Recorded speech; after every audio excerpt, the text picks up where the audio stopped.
नमस्कार, मी प्रतिमा बोरे. मी तुमचं सर्वांचं माझ्या या नवीन प्रवासामध्ये मनापासून स्वागत करते. वळूयात आपल्या या एकदम मराठमोळ्या, एकदम सिंपल लूककडे आपण आज क्रिएट करणार आहे. तर तुम्ही पाहू शकता माझी मॉडेल ऑलरेडी खूप सुंदर आहे, पण आपण तिची ब्युटी अजून एन्हान्स करायची आहे. तिचं जी स्किन आहे, तिला आपल्याला चेंज न करता ती जशी आहे ती ओळखायला यायला पाहिजे. हा आपला सगळ्यात मोठा टास्क आहे. तर सगळ्यात अगोदर मी रोज वॉटर ॲप्लिकेशन करून घेतलेलं आहे. त्यानंतर मी तिला आता फेस मॉइश्चरायझर लावते आहे. ते मॉइश्चरायझर तिच्या स्किनमध्ये अगदी मर्ज इतकं मी ते ब्लेंड करते. त्यानंतर मी प्रायमर ॲप्लिकेशन केलं. प्रायमर नंतर 2 मिनटं थांबायचं बरं का. त्यानंतर मी इथं यूज करते कलर करेक्टर म्हणजेच कन्सिलर कोणत्या शेडचं यूज करायचं, जेवढं डार्क तुमचं प्रॉब्लेमॅटिक स्किन आहे, जसं की तुमचा डार्क सर्कल झाला, म्हणजे अंडर आय झालं, त्यानंतर अराउंड माउथ एरिया, जर जितकं डार्क कलरचा तुमचा तो प्रॉब्लेम आहे तितक्या डार्क कलरचं तुम्हाला कन्सिलर यूज करायचं आहे. एक्झाम्पल, जर तुमचं टू शेड जर डार्कर जर तुमचा प्रॉब्लेम असेल तर तुम्हाला तुमच्या स्किन टोनपेक्षा टू शेड डार्कर तुम्हाला कलर करेक्टर यूज करायचं आहे. तर मी त्याच मेथडने यूज करते. आता माझ्या मॉडेलला अंडर आयसुद्धा थोडेसे डार्क सर्कल आहेत.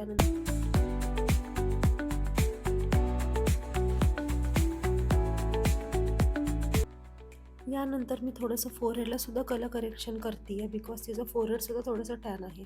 पण टॅनिंग किंवा हे जे प्रॉब्लेम आहे ते फक्त अंडर आयलाच असायला पाहिजेत असं नाही आहे. तर तुमच्या कधी चिक्सला सुद्धा असू शकतात. जर तुम्ही ड्राईव्ह करताय, जर तुम्ही डेली ऑफिसला जाताय एकाच रूटनी, तर तुमच्या फेसचा एकच साईड टॅन झालेला असतो. जर तुमचं ते डेली रुटीनचा पार्ट असेल तर मग गरजेचं नाही की दोन्ही फेसकडे, म्हणजे फेसमध्ये दोन्ही साईडला समप्रमाणातच प्रॉब्लेम असेल असं नाही आहे. फेसच्या एका साईडला कमी प्रॉब्लेम असू शकतो आणि दुसऱ्या साईडला जास्तही प्रॉब्लेम असू शकतो. तर ते लक्षात घेऊन आपल्याला कलर करेक्शन यूज करायचं आहे.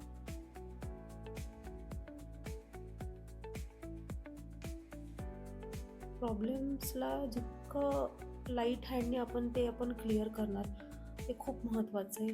काहीतरी करायचं म्हणून असं नाही करणार आहे. पण आता मी फास्ट फॉरवर्ड करते, कारण एवढं माझ्याशी बोलणं होणार नाही आहे. ठीक आहे, आता तोपर्यंत कोणी येतंय जातंय बॅकग्राऊंडला जरा इग्नोर करा. जसं की आपण आपल्या घमंडी नातेवाईकांना किंवा बेकार फ्रेंड्सला आपण इग्नोर करतो, तसंच माझ्या बॅकग्राऊंडला सुद्धा प्लीज इग्नोर करा. बरं, आता पुढे वळूयात. मी इथं यूज करते एक्झॅक्ट तिच्या स्किन टोनला मॅच होईल किंवा वन शेड फक्त लाईटर मी फाउंडेशन यूज करते आहे. बरं, इथं मी फाउंडेशन यूज करते आहे क्रायलॉनचं. त्यानंतर डोळ्यांवरती सुद्धा चांगल्या अमाऊंटमध्ये तुम्हाला फाउंडेशन यूज करायचं आहे. प्लीज कंजूसी नका करू. इथेच तुम्ही मार खाता. आय मेकअपसुद्धा त्याच्यामुळेच व्यवस्थित दिसून येत नाही. डोळ्यांच्यावरती जेवढं व्यवस्थित गरजेचं आहे तेवढं तुम्हाला फाउंडेशन लावायलाच पाहिजे. खूप जणांना बघते मी, तिथं उगीचच ते म्हणजे फाउंडेशन वाचवायला बघतात, पण काही गरजेचंच नाही आहे. तिथं फाउंडेशन वाचवायला गेलं तर तुमचा आय मेकअपच होणार नाही आहे नीट. आय बेस तुमचा बनणारच नाही आहे. मग तुमचा मेकअप कसा काय व्यवस्थित दिसेल? बरं, आता तरी मी तिची मान असं आहे तसंच ठेवते. नंतर मी त्याला एक साधं फाउंडेशन यूज करून मी ते कंप्लीट करणार आहे. बरं, आता मी ते परत सगळं बाहेर नाही काढत बसणार. ठीक आहे, आता आपण अगोदर फेस कंप्लीट करून घेऊयात आणि मग त्याच्यानंतर पुढे वळूयात. आता मी इथं यूज करते फॉरएव्हर 52चा मेकअप फिक्सिंग स्प्रे. अतिशय चांगला मेकअप फिक्सिंग स्प्रे आहे. आता फाउंडेशन ॲप्लिकेशन झाल्याच्या नंतर मेकअप फिक्सिंग स्प्रे करून घेतला. त्यानंतर फॅननी तो पूर्ण 100% ड्राय करून घ्यायचा आहे. फाउंडेशनवरती डायरेक्ट पावडर ॲप्लिकेशन नाही करायचं आहे. बरं, आता बऱ्याच जणींना आपण बघतो की फाउंडेशन ॲप्लिकेशन झालं की लगेच तो पावडर ब्रश करतात किंवा पावडर ॲप्लिकेशन करतात, पावडर पफनी असेल किंवा ब्रशनी असेल. बट तसं न करता अगोदर तुम्ही मेकअप फिक्सिंग स्प्रे मारून घ्या आणि त्यानंतर मग तुम्ही तो ड्राय करून घ्या आणि तो पूर्णतः जेव्हा ड्राय होईल त्यानंतरच तुम्हाला पावडर ॲप्लिकेशन करायचे, म्हणजे पावडर सेटिंग करायची आहे. पावडर सेटिंग करताना पावडरची अमाऊंट जेवढी रिक्वायर्ड आहे तेवढी पाहिजे. अगदीच मिनिमल लावली असं नाही व्हायला पाहिजे आणि खूपच एकदम वटावटा लावले असंही नाही व्हायला पाहिजे. जेवढी रिक्वायरमेंट आहे तेवढं पावडरचं ॲप्लिकेशन व्हायलाच पाहिजे. ठीक आहे, पुढे आपण आयब्रोज फिल करून घेऊयात. आयब्रोज फिल करताना नेहमी लक्षात ठेवा की खूप जास्त जेली प्रोडक्ट किंवा एकदम डार्क ब्लॅक असे शेड्स नाही यूज करायचे. Dark brown, always use dark brown for eyebrows, नेहमी लक्षात ठेवा. बरं, आता ह्या व्हिडिओमध्ये मला असं वाटतं मी सुपर वुमन दिसते, कारण ज्या पद्धतीनं आय मेकअप चालू आहे ना, म्हणजे एकदम फास्ट, हे असं नसतं बरं का. मेकअप करणं काही मस्करी नाही आहे, खूप पेशन्सचं काम आहे, खूप धीर संयम ठेवावा लागतो. कारण मेकअप रूममध्ये जेव्हा आम्ही ब्राईड्स रेडी करत असतो तेव्हा इतके नातेवाईक त्या मेकअप रूममध्ये येत असतात. तुम्ही कितीही लॅविश घ्या किंवा काही करा, पण त्या ब्राईडला डिस्टर्ब करणारे किती जण तरी येत असतात. तिच्या मैत्रिणी असल्या तरी त्या काय फायद्याच्या नसतात, त्यांना त्यांचंच पडलेलं असतं. त्यामुळे नवरीच्या नातेवाईकांनी किंवा तिच्या मामांनी कितीही किरकिर लावली, घाईघाई केली, ती भुणभुण लावली, तरीही आपण आपला संयम सोडायचा नाही, आपण आपला धीर सोडायचा नाही, आपण आपलं काम चोखपणे पार पाडायचं. एवढं तरी मी माझं ह्या करिअरमध्ये मी एवढं तरी शिकली आहे. आपण आज वेगळ्या प्रकारचा आय मेकअप बघणार आहोत. त्यासाठी मी आयशॅडो अगोदर यूज न करता अगोदर मी आयलायनर ॲप्लिकेशन करते. खूप मोठं विंग लायनर पण नाही, खूप छोटं पण नाही. एक मीडियम विंग लायनर आपण अगोदर ॲप्लिकेशन करून घ्यायचं. त्यानंतर ते एक छोट्या स्मजरनी ते आपल्याला व्यवस्थित स्मज करून घ्यायचं आहे. बरं, ते स्मज करताना पण ही काळजी घ्यायची आहे, गाईडलाईनच्या बाहेर ते नाही जायला पाहिजे. गाईडलाईन म्हणजे काय, आपल्या डोळ्याचा आउटर कॉर्नर ते आपला आयब्रोचा आउटर कॉर्नर ही आपली गाईडलाईन असते, त्याच्या बाहेर ते नाही जायला पाहिजे. ठीक आहे, याची काळजी घेत घेत आपल्याला तो आय मेकअप कंटिन्यू करायचा आहे. तर आयशॅडो पॅलेटमधला सगळ्यात जो डार्केस्ट ब्राऊन असेल तो आपल्याला त्याच लायनरवरती रिॲप्लिकेशन करायचं आहे आणि तो पुन्हा एक छोट्या आयशॅडो ब्रशने तो तिथेच आपल्याला काय करायचं आहे, ब्लेंड करायचं आहे. जसं आपण आता डार्क ब्राऊन घेतला आहे तसंच आपल्याला क्रीज लाईनकडे जायचं आहे. तर क्रीज लाईनपर्यंत जाण्यासाठी काय करायचं आहे, अगोदर dark brown, then medium brown आणि देन लाईट ब्राऊन, असं आपल्याला ट्रान्झिशन देत क्रीज लाईनपर्यंत आपल्याला आयशॅडो ब्लेंड करून घ्यायचं आहे.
आपण इथे काजळ ॲप्लिकेशन करते. काजळ ॲप्लिकेशन करताना नेहमी डोळ्याच्या खालची स्किन जी आहे ते आपल्याला पावडर पफनी थोडंसं डाऊनवर्ड साईडला ते पुश करायचं.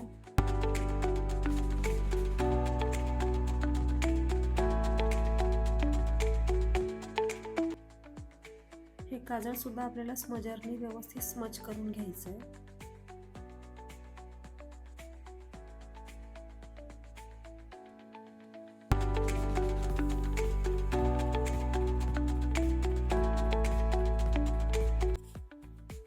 त्यानंतर तिथेच म्हणजेच लोअर लॅशला आपल्याला आय शॅडो ॲप्लिकेशन करायचं आहे. डार्क ब्राऊन सुद्धा तुम्ही शेड इथे यूज करू शकता.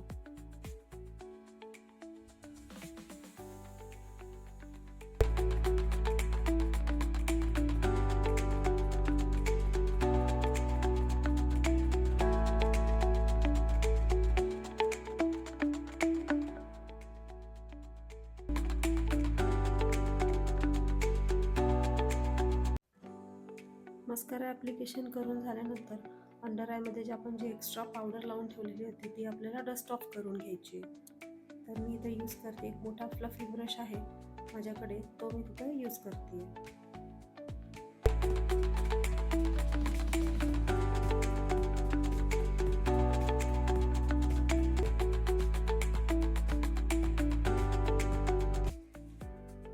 ब्लशरसाठी मी शेड यूज करते पीच शेड.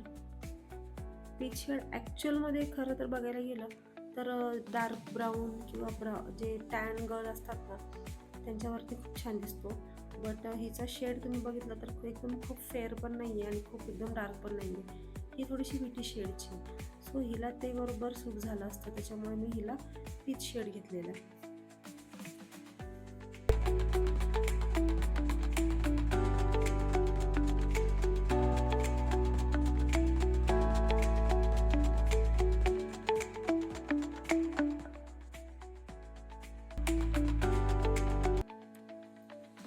इथे कॉन्टरिंगसाठी मी क्रीम कॉन्टर यूज न करता पावडर कॉन्टर करते, कारण ह्या मॉडेलला जास्त गरजच नाही आहे खूप जास्त काही हाईड करण्याची किंवा कॉन्टर करण्याची, त्यामुळे मी इथं पावडर कॉन्टरवरतीच काम करते.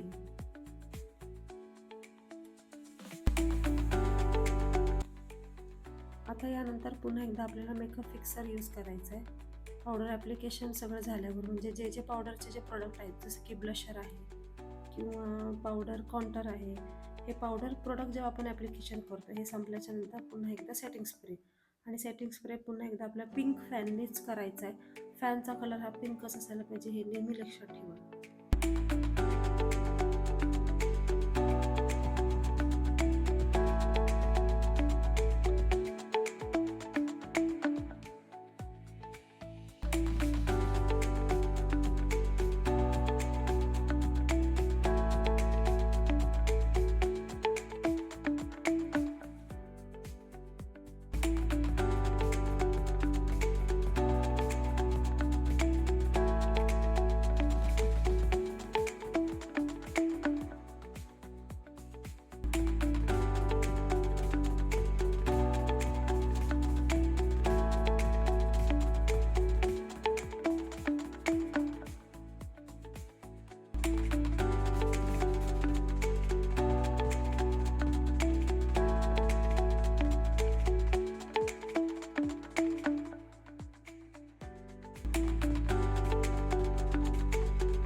चला फायनली आता आपलं मेकअप तयार आहे.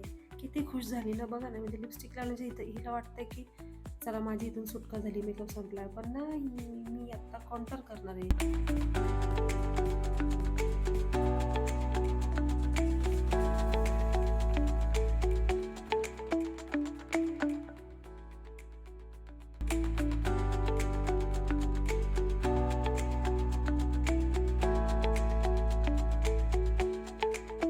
आपण हायलायटरसुद्धा ॲप्लिकेशन करून घेऊ. हायलायटर मी व्हाईट आणि गोल्डन हे दोन्ही मिक्स करते आहे. मी हायलायटर बघू शकते, मी डायरेक्ट उचलून डायरेक्ट मी फेसवरती ॲप्लिकेशन नाही करत आहे. असं केल्याने काय होतं, डायरेक्ट फेसवरती पॅच पडतो. कधीही प्रोडक्ट अगोदर हातावरती ब्लेंड करा किंवा पावडर प्रोडक्ट्स डस्ट ऑफ करून घ्या.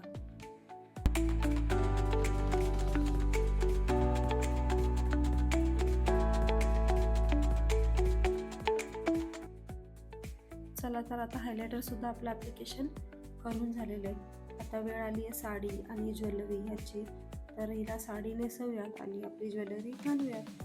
पुढे वळतोय आपण आता अलताकडे. मला इथला अलता लावायचा होता पण माझ्याकडे अलता नव्हता. सो मी एक नॉर्मल लिपस्टिकची ब्रँड यूज केलेली आहे ॲज अ अलता म्हणून. तुम्ही बघू शकता किती सुंदर असा मेकअप आणि एकदम सिम्पल लुक असा निघून आलेला आहे ह्या सगळ्या मेहनतीमधून. मेकअपचा व्हिडिओ थोडासा लांबच झाला आहे बट मी ट्राय करेन नेक्स्ट व्हिडिओ हा 10 मिनटाच्या आतमध्ये होण्यासाठी. तोपर्यंत बाय बाय.